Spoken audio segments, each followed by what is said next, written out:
Allô, allô, chère communauté, comment ça va? Martin ici, j'espère que ce live-là vous retrouve en forme. Ça fait des mois et des mois que j'ai pas fait un live et aujourd'hui, on a une occasion spéciale, chose promise, chose due. Alors, c'est la raison de mon apparition aujourd'hui dans votre fil d'actualité pour un Facebook Live. On a une invitée spéciale que je vais vous présenter dans quelques instants, mais je vais vous laisser le temps d'arriver. Je vais vous laisser le temps de vous déposer et peut-être de me faire un petit coucou, m'assurer que la communication est bonne, que le son est bon, que les commentaires, vous êtes présents. Donc, je vois que Jacqueline Stockley vient de dire un bonjour. Merci, Jacqueline. Tu es vraiment gentille. Ça m'a permis de ne pas avoir à gérer ma blessure de rejet plus qu'une minute. Sophie Odette, what's up? Donc, j'espère que vous allez bien. Bienvenue à ce Facebook Live-là dans lequel on va accueillir aujourd'hui, pour ceux qui se demandent quel sera le sujet, on va accueillir une de mes anciennes étudiantes de l'Académie Zéro Limite, qui est ce programme-là qui, au cours des presque 15 dernières années, a accueilli des milliers d'étudiants et étudiantes un peu partout en francophonie mondiale, en fait, dans plus de 73 pays maintenant. Et de cela, il y a plusieurs personnes qui ont eu des parcours vraiment intéressants, dont plusieurs personnes que vous suivez aujourd'hui, dont peut-être vous faites les programmes de coaching, d'accompagnement, les formations, que ce soit les François Lemay, Mélissa Normandin-Roberge, Christian Junot, Manu Lemire, Guillaume Bareil, Mélanie Fortin. Il y a tellement de Marco Bernard, il y a tellement de gens qui ont passé dans ce que j'appelle la famille de l'Académie Zéro Limite, dont certains ont eu des résultats au-delà de leur attente. D'autres ont eu des résultats qui les ont vraiment satisfaits. D'autres ont pris un autre chemin et c'est OK aussi. Mais il y en a qui ont réalisé des programmes et des projets de cœur qui ont littéralement transformé leur parcours de vie. Et à l'occasion, bien, on a le privilège de mettre en lumière certains de ces parcours-là parce qu'on fait des concours témoignages. Les gens ont à voter lequel des transformations, lequel des parcours leur parle le plus. Et notre invité d'aujourd'hui, eh bien, c'est une personne qui a un parcours assez atypique, qui était pourtant dans un parcours très conventionnel, super emploi. Elle était policière, elle avait une carrière de béton et elle a décidé à un moment donné de changer la veste par balle pour vraiment une libération intérieure, un nouveau parcours de vie. Et on va l'accueillir pour qu'elle nous parle un peu de son parcours, sa transformation, les défis qu'elle a rencontrés, mais aussi qu'est-ce qu'elle fait aujourd'hui. Parce que le but de ce Facebook Live-là, c'est aussi de la mettre en lumière et de vous parler un peu de son monde, parce qu'elle a accompagné des centaines de personnes maintenant dans sa transition à elle, dans ce qu'elle fait aujourd'hui. Donc, je vous la présente dans quelques instants.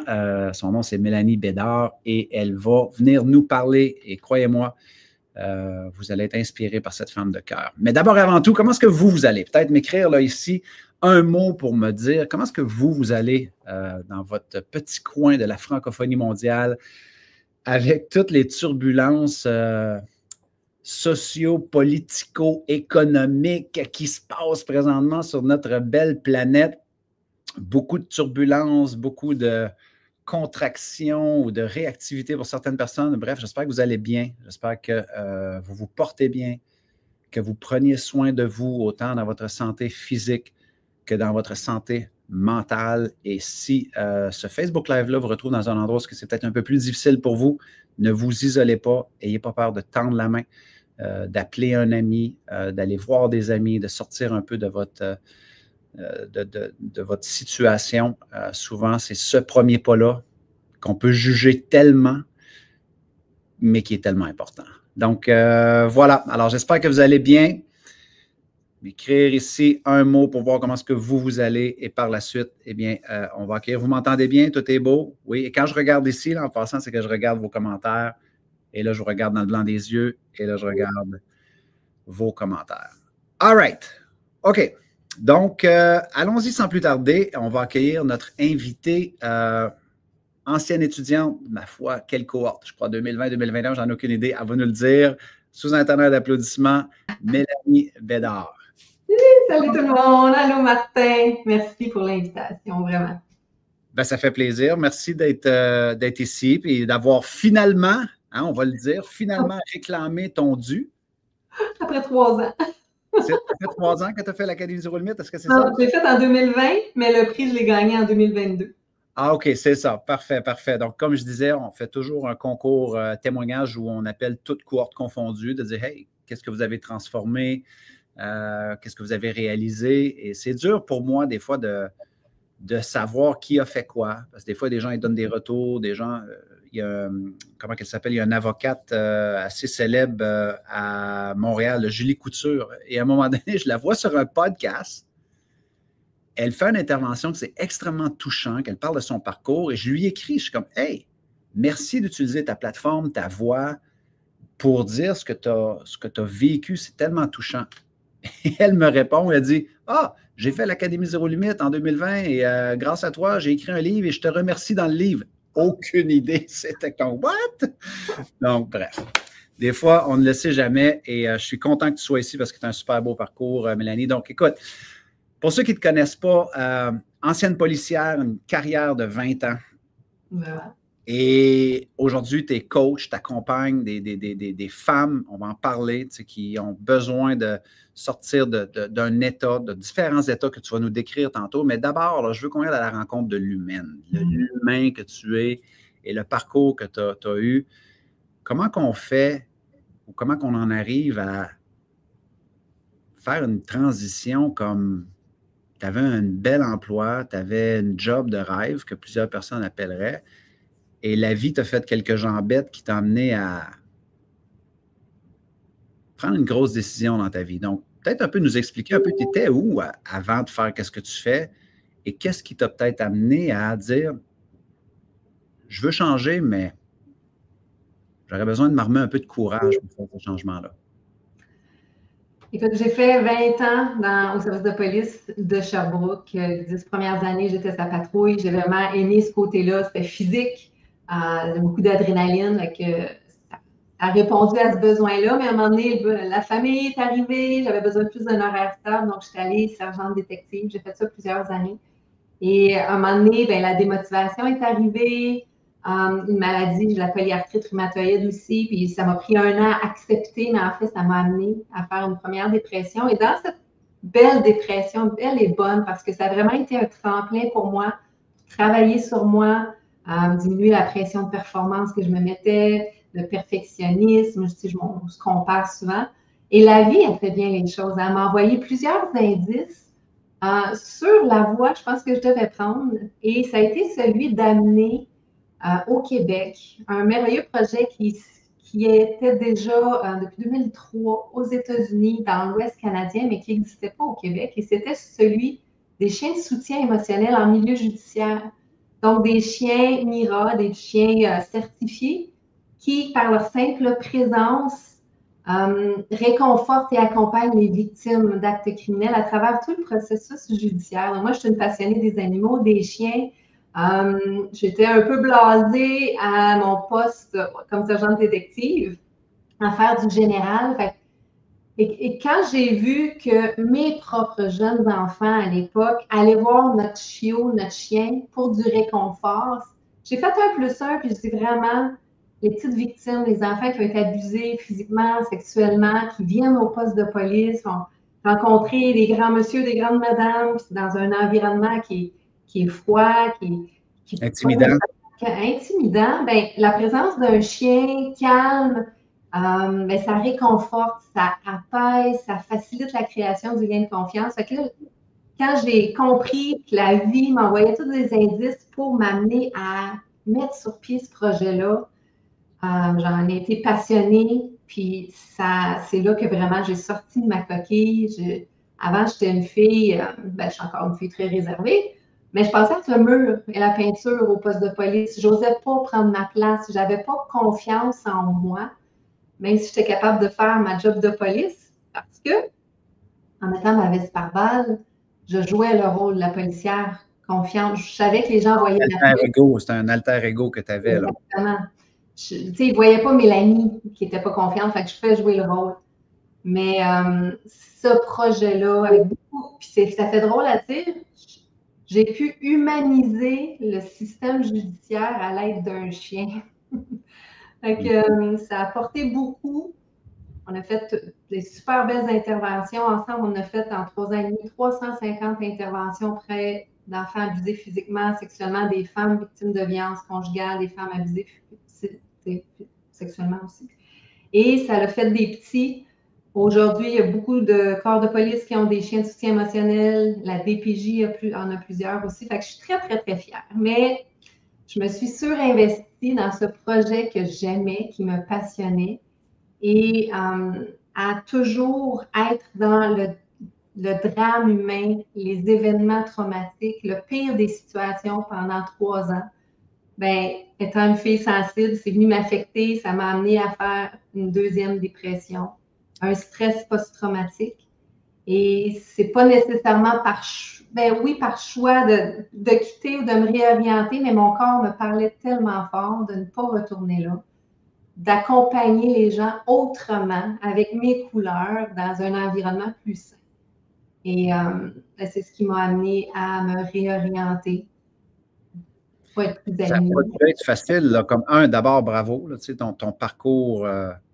J'entends plusieurs choses dans ce que tu dis que je pense peuvent nous interpeller des fois dans notre vie adulte, selon où est-ce que l'on est. C'est que pendant une période de ta carrière, tu as fait un truc, ça te parlait moins. Donc, tu as été à l'écoute pour aller vers peut-être un nouveau défi, sergent détective. OK, l'adrénaline, le truc, tu as l'impression d'être utile. Oh, là, un moment, une première dépression. Et tu reviens peut-être avec un sens renouvelé, qui est un sens de mission, qui est à l'écoute de. Tu sais, j'aime la sensibilité de reconnaître qu'il y avait des non-dits, un malaise dans certaines situations et que tu as vu dans les chiens, tu sais, une solution et que ça existait ailleurs. Donc, tu as innové, tu l'as amené, ça t'a permis de sortir de ta coquille, de ne plus être l'underdog, mais de hey, je longe plus les murs, je peux monter un projet pan-québécois qui aura un impact incroyable dans la qualité des gens qui traversent des épreuves vraiment difficiles. Et là, malgré que tu es dans le sens, malgré que tu es dans la contribution, surimplication, et là, tu frappes un autre mur qui t'amène à te réorienter. Et j'aime ça parce que ça met des mots sur, tu sais, des fois, on va dire, ben, si tu fais ce qui te passionne, tu vas être correct. Des fois, c'est que, tu comprends, il y a toutes sortes de parcours et des fois, même dans la passion, on peut se perdre. Même dans s'investir dans un truc qui nous fait triper, on peut s'oublier. Je pense que toi, tu avais ces petites jambettes-là de vie t'ont amené à faire une prise de conscience qui était le temps de se réorienter. Mais ça n'a pas dû être facile, comme ça pour toi, c'était une évidence ou il y a quand même eu une forme de lâcher-prise et de dépouillement où tu avais déjà fait ton deuil et tu disais, OK, je transitionne et je me réoriente. Comment toi, tu as vécu ça? Bien, le temps que je me remette sur pied du stress post-traumatique, j'avais encore l'idée de retourner travailler avec mon chien. Mais le simple fait de voir une voiture de police, d'aller dans le stationnement du poste de police, ça déclenchait des symptômes. Wow. Et j'ai suivi un processus de désensibilisation, mais que ça a été tellement stressant sur mon corps que ça a déclenché une grosse crise de polyarthrite, chose que ça faisait des années que c'était contrôlé. Donc, à un moment donné, je me suis dit, mon corps, vraiment, il me parle. J'ai amené des solutions. J'ai été proactive auprès de ma direction. J'ai été écoutée pour que ça soit simple pour moi dans ce milieu-là. Voici ce que j'apporte comme solution. J'en avais 5, puis on dit non à tout. Il faut que tout le monde, ça soit pareil. Et ça, ça a vraiment été le clou dans la porte. Là, si on peut dire, là, j'ai pas envie de travailler pour une organisation qui ne respecte pas nos besoins. Et tu l'as dit, l'underdog, vraiment, c'est comme ça que je me suis sentie parce qu'avant, on ne s'attendait pas rien de moi. Et quand je suis arrivée avec ce projet-là, ça a bien sûr attiré l'attention des médias nationaux parce que, bon, la police, ça attire tout le temps l'attention, les chiens, les enfants vulnérables. Et donc, j'ai passé de la fille qui passait entre le mur et la peinture à la fille qui était devant tout le temps les caméras pendant les 2 premières années. Fait que ça a été vraiment, j'ai frappé mon mur, autant pour l'ego, tu sais, je vivais mon succès. Mais ce que j'ai réalisé, c'est que je croyais à ce moment-là que j'étais sur mon X. Mais j'étais juste sur une branche de mon X qui me rapprochait. L'accompagnement, l'écoute, la bienveillance, aider à la progression, tout ça, j'étais sur ma voie, mais c'était l'environnement qui n'était pas le bon. Donc, c'est un gros mal pour un gros bien. Et le choix, comme j'ai dit, j'ai pas tant eu le choix parce que mon corps m'a parlé et m'a dit non, pas à tes conditions-là. Fait que j'ai dit, je me réoriente. Et à ce moment-là, il y avait Josée Carey, une policière de la GRC qui vivait sensiblement le même parcours avec une ancienne de l'Académie Zéro Limite aussi, qui a fait plein de tournées de conférences par la suite pour partager son parcours super inspirant aussi. Là. C'est de même. Ouais, j'ai contacté et j'ai dit qu'est-ce que tu as fait pour te rendre là? Parce que là, j'étais face à rien. Je laissais de côté un gros salaire. J'étais dans l'insécurité financière. Une chance, mon conjoint m'a toujours soutenu, supporté. Mais je suis une femme indépendante. Je ne me ferai pas vivre par mon chum. J'ai appelé Josée. J'ai dit qu'est-ce que tu as fait? Elle m'a parlé de l'Académie Zéro Limite. J'ai embarqué sans savoir où est-ce que je m'en allais. Je ne connaissais pas le coaching. Et toi, tu répétais tout le temps la formation pour les infopreneurs, les coachs, conférenciers. Et puis là, à force d'entendre le mot coaching, ça a vraiment réveillé une flamme en moi à l'intérieur. Non, parce que la réalité, comme tu dis, c'est que tu avais, et en passant, j'adore ce que tu as dit, je n'étais pas sur mon X, j'étais sur une branche de mon X. Je ne sais pas si vous avez capté ça, là, ceux qui écoutent, mais des fois, on pense que quand on n'est pas sur notre X, on doit tout laisser aller, le bébé, l'eau du bain, alors que c'est la branche, c'est l'environnement qui était un peu plus défectueux parce que tu étais dans la relation à l'humain, l'entraide, le service, la contribution, tout ça te parlait. Juste dans un environnement qui ne répondait plus à son besoin. Donc, des fois, déplacer le X et le mettre dans un autre environnement te permet de compléter ton X. Donc, j'adore vraiment là, ce que tu as dit à cet effet-là. Et l'autre élément aussi, c'est OK, là, tu l'as dit, je n'ai pas vraiment eu le choix, mon corps me parlait, mais tu arrives quand même dans un environnement qui est complètement nouveau. Là. OK? Tu ne connais rien nécessairement de l'accompagnement, tu as tout un bagage, tu as toute une expérience de vie. Comment est-ce que tu as transitionné? Qu'est-ce que tu as dû le plus apprendre pour faire tes premiers pas?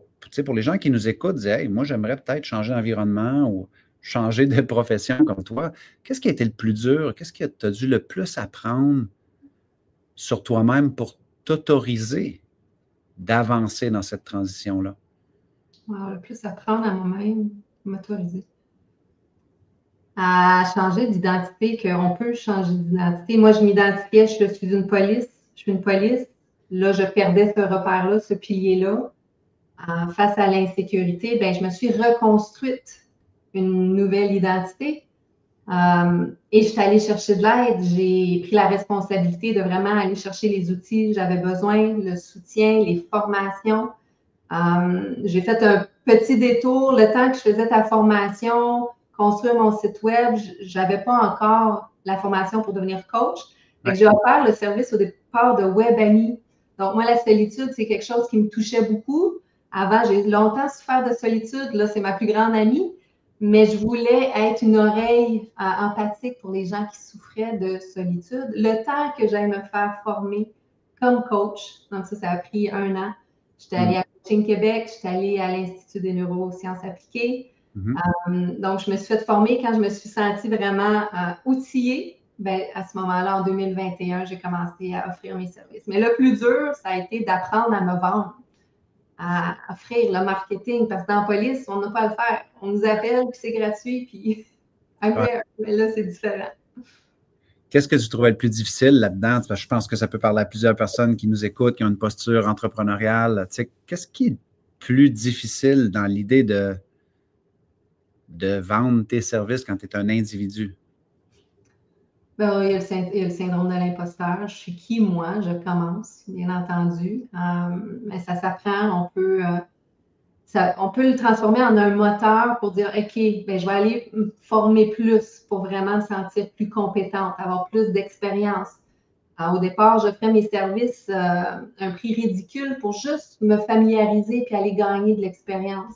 Syndrome de l'imposteur, toutes les stratégies de marketing, Puis le malaise, la relation avec la vente, parce qu'on a, je pense, pour plusieurs, toujours l'image du vendeur de tapis, puis c'est pas ça, tu sais, Ouais. vraiment une relation d'humain à humain, puis de parler avec le cœur, parce que j'ai appris que les gens nous choisissent pour qui nous sommes avant toute chose. Tellement. Ce que j'aime aussi de ton histoire que tu nous racontes, en tout cas ce que moi j'en retire et qui me parle, c'est que tu t'es autorisé aussi à commencer petit. Tu sais, tu l'as très bien dit. Puisque je n'étais pas encore formé, j'ai créé une version de WebAmi. Pourquoi? Parce que c'est en alignement avec tes valeurs, c'est en alignement avec un besoin que toi-même tu avais ressenti. Donc, plutôt que de rester sur les lignes de côté et ne rien faire pendant 1 an ou le temps que tu complétais une formation, tu as été mettre les mains à la pâte, tu as été mettre la main à l'intervention, à l'écoute. Donc, tu étais en action. Souvent, il y a tellement de gens qui attendent un peu en psychologie ce qu'on appelle le tout ou rien. Hein? Ils attendent que tout soit parfait, tout soit fait, tout soit complété avant de faire leur premier pas. Et selon moi, c'est souvent une erreur. Donc, j'aime le fait là, que tu t'es autorisé à commencer ce qu'on pourrait appeler petit. Mais en même temps, c'est le frein de tellement de personnes. Ils ne s'autorisent pas à être vus en train de commencer petit. Ça fait tellement partie de l'équation, là. C'est un bon point aussi d'être vu, d'être capable de se montrer vulnérable, de parler de soi, de se mettre sur les réseaux. Dans la police, quand j'avais je travaillais avec Canac, mon chien de soutien émotionnel, j'avais créé une page Facebook pour promouvoir ses services à lui, pour sensibiliser les autres intervenants. Voici ce qu'un chien peut faire des miracles, mais je l'avais mis sur forme que c'est le chien qui parlait, qui racontait ses histoires. Et je me cachais derrière. Mais tu partais de loin, là. Tu partais de loin, là. Je partais de loin parce que j'avais la fausse croyance que j'étais pas intéressante. Mais là, quand je me suis rendu compte que mes écrits sous la voix de mon chien intéressaient 12 000 abonnés, ben c'est là que j'ai déconstruit cette fausse croyance-là. Et je me suis mise de l'avant quand je suis devenue une maître jardinière de pensée, en coach en développement personnel. Ben, ça a facilité le fait d'avoir passé par ce chemin-là aussi, de se dévoiler. Et je travaille encore là-dessus de plus en plus à oser dire. En fait, ma coach Mel Fortin nous a parlé cette semaine justement d'oser vraiment dire ce que l'on pense. Et c'est là sur ça que je travaille. Bravo, c'est vraiment, vraiment inspirant. Et s'il y a tellement de gens qui pensent qu'ils sont des arbres et qu'ils sont enracinés dans leur carrière, enracinés dans une personnalité ou dans une identité, et à un moment donné, la vie veut s'exprimer à travers de eux ou de elles. Et ils ne sont pas à l'écoute de ça. Et là, ben, ils se tapent des burn-out, des fatigues professionnelles, des insatisfactions, peu importe. Et je trouve qu'aujourd'hui, juste être à l'écoute de ça et s'activer en direction de ça, c'est un acte de courage absolument honorable dans un monde où il y a de plus en plus de spectateurs et spectatrices qui critiquent pour tout et rien, mais en restant assis dans les estrades, puis ils font absolument rien. Moi, ça m'inspire en tout cas. Je vais toujours demeurer un fan de ces gens-là. Donc là, aujourd'hui, là, Mélanie, là, maintenant, tu es rendue coach accompagnatrice, OK? Et tu travailles avec des femmes, corrige-moi si je me trompe, OK? Mais j'ai l'impression que tu travailles avec des femmes qui te ressemblaient. Est-ce que un peu les nœuds ou les jambettes que la vie t'a faites, tu t'es dit, hey, je ne suis pas la seule, moi, à avoir eu ces jambettes-là et à ne pas savoir comment dénouer ou sortir ces mauvaises herbes-là. Et c'est là que tu as eu le filon de dire, je pense qu'il y a des femmes qui ont besoin de se relever après que la vie leur a fait telle jambette, mais ils ne savent pas comment. Absolument. Oui, je coach mon ancienne version de qui j'étais. Tu sais, le chemin du développement personnel, c'est un chemin sans fin. Je suis juste peut-être un petit peu plus avancée qu'elles dans ce chemin-là, mais elles ont le même parcours. C'est des femmes qui sont limitées par leur peur, la peur du jugement, d'être critiquées, de faire des erreurs, peur de se tromper, de déplaire, de déranger, qui n'ont pas d'estime d'elles-mêmes. Parce que comme je l'ai expliqué, même si j'étais policière, je n'avais pas tant confiance en moi, en mes capacités de leadership. Mais il y avait tout ça en moi. C'est juste qu'il y a des fausses croyances qui me limitaient puis qui me gardaient petite. Il y a travailler l'estime d'elle-même, l'auto-sabotage. Donc, oui, absolument. Puis, je coach aussi des hommes, je les aime bien, mais... Oui, excuse-moi, c'est moi qui ai assumé. Désolé. Non, mais c'est vrai, mon message est davantage orienté vers les femmes, mais quand les hommes se présentent, je les accueille à bras. Exactement. Tu les acceptes, là. Ah, absolument, absolument. Puis je trouve ça beau, je trouve ça tellement beau, un homme qui a la vulnérabilité, l'humilité de travailler sur lui. C'est quelle force intérieure. Je trouve ça vraiment, vraiment beau. Donc, ce sont des femmes en général qui se sentent éteintes, qui se sont oubliées souvent dans la maternité, à toujours prioriser les autres, prendre soin des enfants. Elles se sont perdues de vue, ne savent plus ce qu'elles aiment, ce qu'elles veulent, ne se reconnaissent plus, donc ne peuvent plus s'aimer, qui ont abandonné leurs rêves pour la famille. Fait que c'est souvent des gens en pleine crise existentielle, en crise intérieure. Je les accompagne vers leur lumière, vers s'épanouir. Et en fait, j'aime bien dire que je sème des graines pour qu'elles sèment. Être jardinière de pensée, notre qualité de vie dépend à 100% de la qualité de nos pensées. Donc, de là le titre que j'aime me donner. Jardinière de pensée. Donc, exactement. Et moi, c'est la tulipe. Donc, tu comprends, on est dans le jardin aujourd'hui, pas à peu près, là.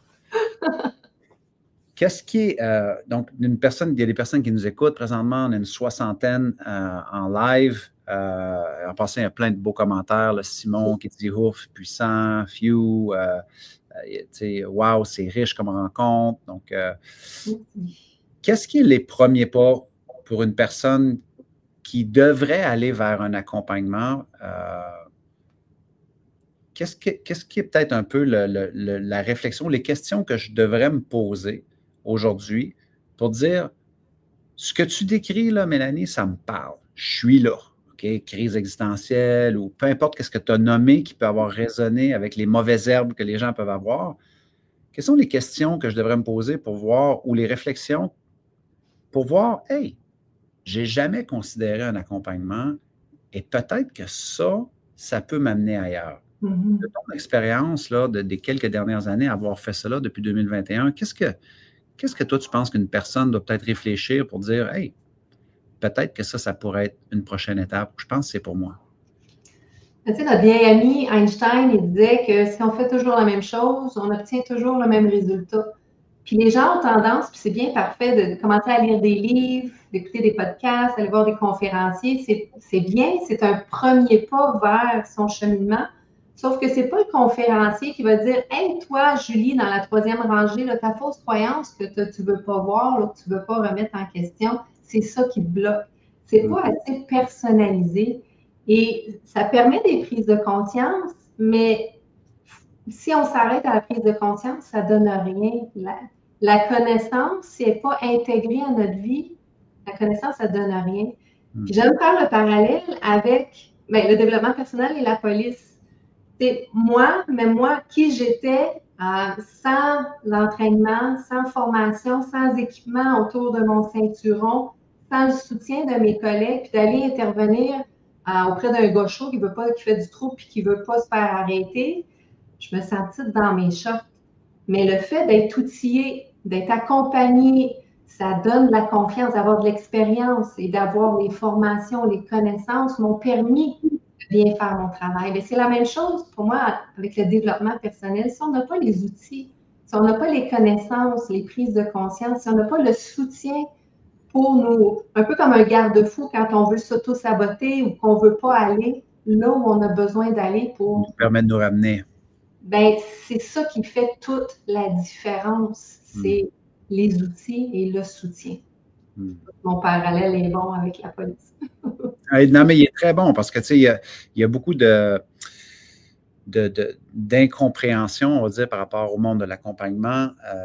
Il y a toutes sortes de trucs vraiment qui sont farfelus, on peut s'en moquer ou quoi que ce soit, alors qu'on oublie que le coaching, ça vient dans ses racines propres, premières, tu sais, du monde sportif, qui sont ces athlètes qui ont besoin de précision et de répétition, qu'on pourrait penser qu'ils sont déjà dans l'excellence du mindset, mais vont approcher un préparateur mental, vont approcher un coach au niveau du conditionnement, de la mécanique.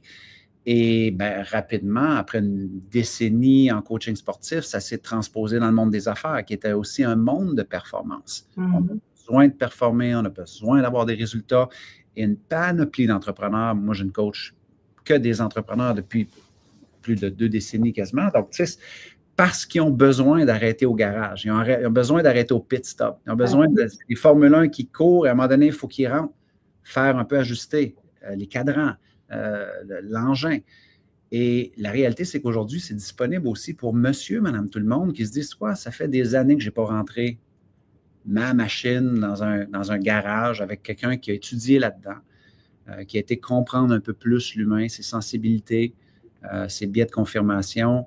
Et ça me ferait peut-être du bien d'aller faire un arrêt au puits, comme on dit. Là. Donc, toi, tu utilises les mauvaises herbes. Là, donc, il y en a peut-être que ça fait longtemps qu'ils n'ont pas nettoyé leur jardin. Là. Effectivement. C'est un bon parallèle que tu fais par rapport à la mécanique puis aller travailler, faire un tune-up du véhicule parce que nos pensées, si on n'apprend pas à les gérer, à les contrôler, c'est un peu comme une Formule 1, puis on n'a pas la formation pour la conduire, elle va aller tout croche. C'est la même chose avec les pensées. Si on n'apprend pas à les canaliser, à se recadrer par nous-mêmes, ben ça fait qu'elles deviennent envahissantes, on ressasse, on rumine, puis ça amène juste des émotions désagréables. Puis tu as dit un mot qui est super important, par nous-mêmes. Parce que souvent, les gens croient que oui, mais si je démarre un coaching ou un accompagnement, moi, je ne veux pas être pris là-dedans toute ma vie. Non. Le but du coaching, d'abord, c'est de te rendre autonome. Rapidement. Donc, c'est d'atteindre une forme d'autonomie rapidement. Par contre, en revisitant des outils selon ton monde intérieur à toi que tu peux utiliser en pleine autonomie quand des choses vont se présenter en direction d'un objectif ou quand tu fais face à une problématique que dans le passé, tu n'as peut-être pas pu dénouer nécessairement. Là, les outils sont à jour, tout est mieux huilé et il y a moins de mauvaises herbes. Et on sait comment prendre soin des mauvaises herbes dans ton cas là, de jardinière des pensées. Donc, OK, parfait. Puis là, tu as eu tu me disais là, comme plus de 130 clientes dans les dernières années parce que tu veux te concentrer vraiment sur bien accompagner les personnes. C'est du 1 à 1 que tu fais. Il y a des mécaniques de groupe aussi, mais tu offres énormément de présence. Là. Je connais bien Mélanie Fortin. Elle aime se plaire de dire qu'elle n'a jamais rencontré une personne qui s'investit comme toi dans le succès de ses clientes et ses clients. Donc, bravo pour cela, là, pour t'investir de cette façon-là. Merci, vraiment.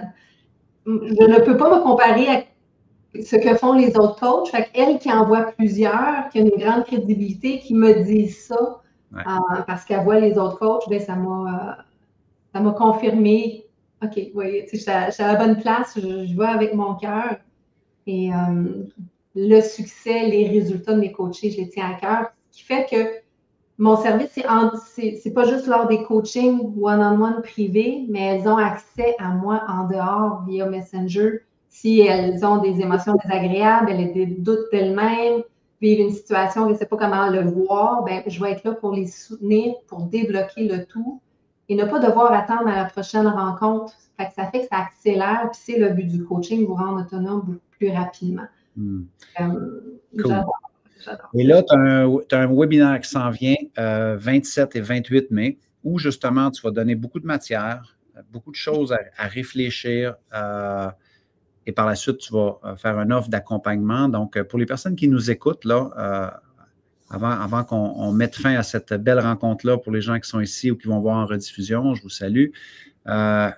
À qui ça s'adresse, ce webinaire-là, 27-28 mai, 19h, heure du Québec? Je vais te laisser expliquer à qui ça s'adresse. Je vais juste partager le lien. Donc, pour ceux et celles là, qui seraient intéressés, je vais vous partager le lien pendant que Mel nous explique un peu c'est quoi cette masterclass-là et qui devrait peut-être s'y intéresser.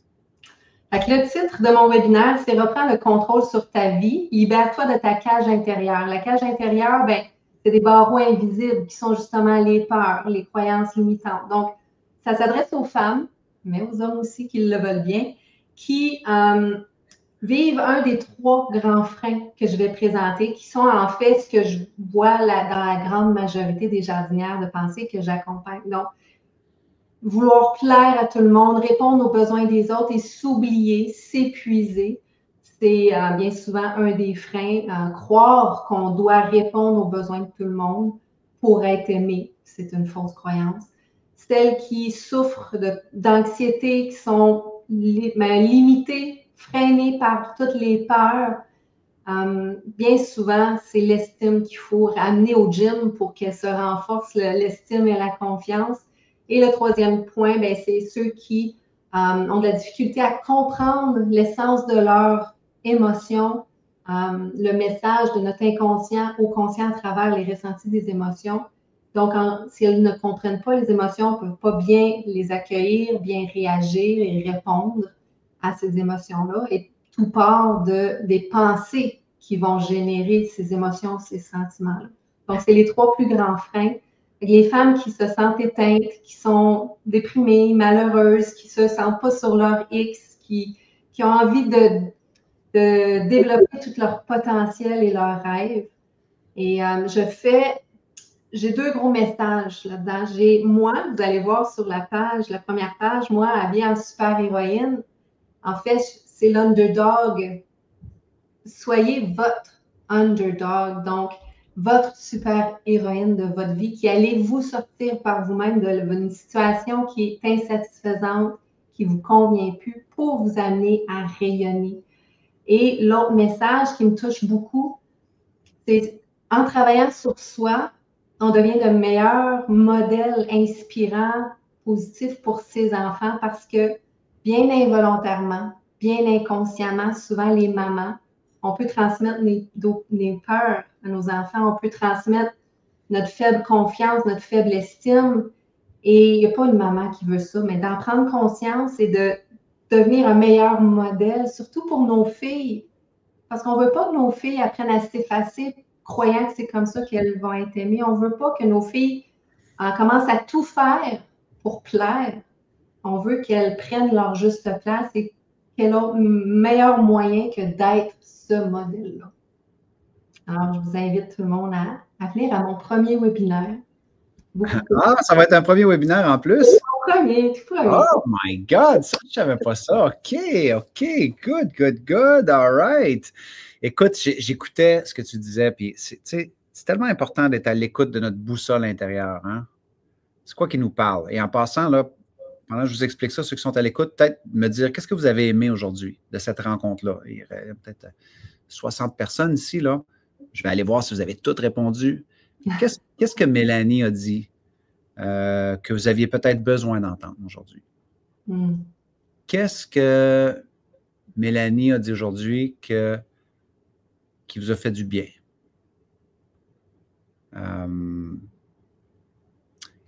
Pourquoi je vous pose la question? Parce que juste se poser cette question-là, ça nous ramène un peu à notre boussole intérieure. Puis je veux faire le point à Mélanie parce que tout ce que tu as dit est important sur qui devrait participer à ton webinaire. Les 3 freins et ainsi de suite qui nous limitent. Mais personnellement, quand tu as parlé de l'héritage qu'on veut laisser à nos enfants et qu'en fin de compte, en tant que parent, on veut montrer l'exemple, c'est sûr, à un moment donné, on atteint tout le moment où que nos ados n'en ont rien à cirer de ce que l'on a à dire et ils observent par contre nos actions, ce que l'on fait. À un moment donné, dans la subtilité, est-ce qu'il y a des actions que je fais que je suis en train de transmettre? Quelque chose d'aussi fragile qu'une faible estime de soi-même, un manque de confiance, l'évitement face aux défis, l'anxiété face à X, Y, Z, ne pas demander d'aide quand ça ne va pas bien. Nos enfants observent l'action et la non-action face à nos comportements dans la vie. Et ça, quand tu as parlé de cet héritage-là, les frissons, tu dis, ouais, c'est vraiment, vraiment beau. Donc, ce webinaire-là va avoir lieu le 27-28 mai. J'ai mis le lien.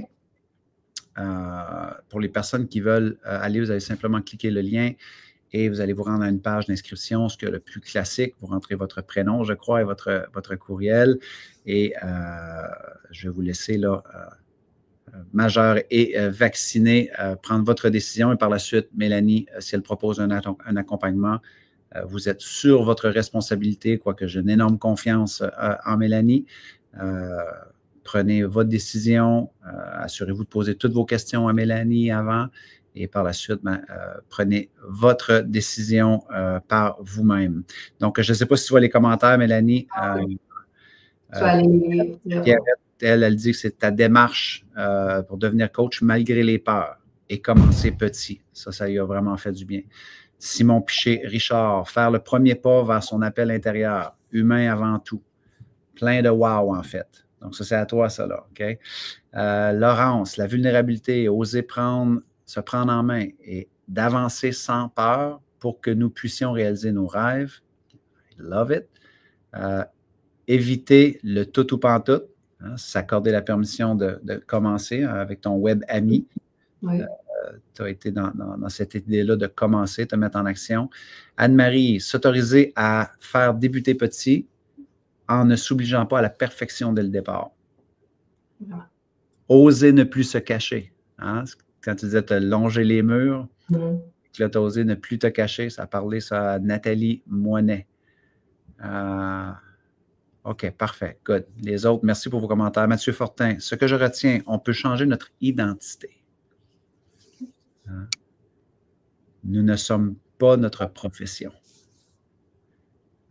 Très difficile. Puis Mathieu, je le connais, il a eu aussi à changer une posture professionnelle qui était importante. Donc, voilà, pour les gens qui étaient à l'écoute aujourd'hui. Alors, écoute, Mélanie, il y a le lien là, mais je pense que tu es sur les réseaux sociaux aussi. Explique-nous comment on peut aller en connaître plus sur ton univers. Ben, je suis majoritairement sur Facebook. Donc, tapez Mélanie Bédard, vous allez me voir, jardinière de pensée. Et puis, vraiment, je réponds à tout le monde. Je suis quand même très engagée. Donc, si vous avez des questions, n'hésitez pas via Messenger, par courriel, mélaniebédard.ca. Donc, mélaniebédard.ca. Il y a mon site web aussi. Donc, jardinière de pensée, vous allez trouver. Merci. Cool. Ben écoute, je te laisse le mot de la fin, si tu veux. Qu'est-ce que tu aimerais dire aux gens qui sont à l'écoute pour aller à ta rencontre? Moi, je te remercie de tout cœur. Donc, merci d'avoir réclamé ton dû, qui est cette visibilité-là. Tu as un beau parcours, tu as un parcours courageux. Tu as un parcours qui a fait une énorme différence, hein, et que tu continues à le faire encore, même si tu as changé ta casquette professionnelle, tu es encore dans l'aide à l'humain, tu es encore dans la relation à l'humain, tu es encore dans le service, dans l'entraide. Donc, tu représentes vraiment l'idée de cette jardinière-là de pensée positive. Merci de nous aider à pousser dans de meilleures directions. Mot de la fin? Laissez-vous pas limiter par vos peurs. Faites-en un moteur parce qu'elles vont toujours être là, puis c'est pour nous protéger. Donc, l'important, c'est d'avancer avec elles et vous allez tellement gagner en confiance, sortir de votre zone de confort, aller chercher de l'aide, être soutenu, d'être accompagné. C'est tellement précieux.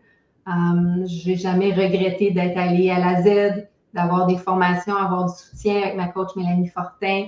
Ça nous pousse tellement vers le haut. Fait que soyez le super héroïne ou héros de votre vie pour aller là où vous voulez. Merci beaucoup, Mélanie Bédard. Donc, bisous. Mes salutations à ton beau Mario. Oui, vous vous connaissez. Yes. Merci, Okay. Merci tout le monde. Alors, merci Mélanie, merci tout le monde d'avoir été présent. Je sais que ça faisait très, très, très longtemps que je n'avais pas fait de Facebook Live et cette opportunité-là s'est présentée. Mélanie a dit, est-ce que je pourrais réclamer mon dû, en fait, hein, parce qu'elle avait fait un très beau témoignage dans le cadre de l'Académie Zéro Limite. Il y avait été des centaines et des centaines, en fait, à voter parce que les gens s'étaient reconnus dans son ancienne vie, dans son courage de se transformer, d'aller vers quelque chose de nouveau. Alors, c'était une opportunité pour moi de m'armer de courage et de revenir faire des Facebook Live et ne pas juste faire des Ironman et prendre soin de ma santé physique. Donc, j'étais content de vous revoir. Donc, merci pour ceux qui étaient là en live. Ceux qui vont revoir en rediffusion, merci beaucoup aussi pour tous vos retours quand que je partage des histoires personnelles, que ce soit mes Ironman, que ce soit des réflexions sur la vie, sur le business, évidemment, mon petit côté business philosophique. Merci pour vos retours. Je trouve ça très, très, très généreux. Vous n'êtes pas obligé de le faire, mais vous êtes nombreuses à le faire et sachez que ça me touche beaucoup. Même si les médias sociaux, c'est gratuit, j'ai l'impression que des fois, ces pouces-là, ces cœurs-là, vos commentaires, évidemment, ou vos partages, c'est un peu comme une paye pour l'âme, un peu pour quelqu'un qui fait ce genre de partage-là. Donc, merci énormément. Alors, voilà, je vous souhaite une excellente fin de journée et on se revoit sur les médias sociaux dans différents partages et je vous souhaite une bonne continuité. Donc, d'ici là, soyez reconnaissants, tout le monde. C'est super important. Hein? Oui, il y a des défis aujourd'hui, mais il y a beaucoup de choses à être reconnaissant et reconnaissante pour célébrer la magie d'aujourd'hui parce qu'il y en a encore beaucoup de choses exceptionnelles qui se font. Choisissez de voir le beau, le bon, le bien et merci d'avoir le courage de continuer de contribuer à un monde meilleur. Sur ce, je vous dis bonne fin de journée tout le monde. Bye bye.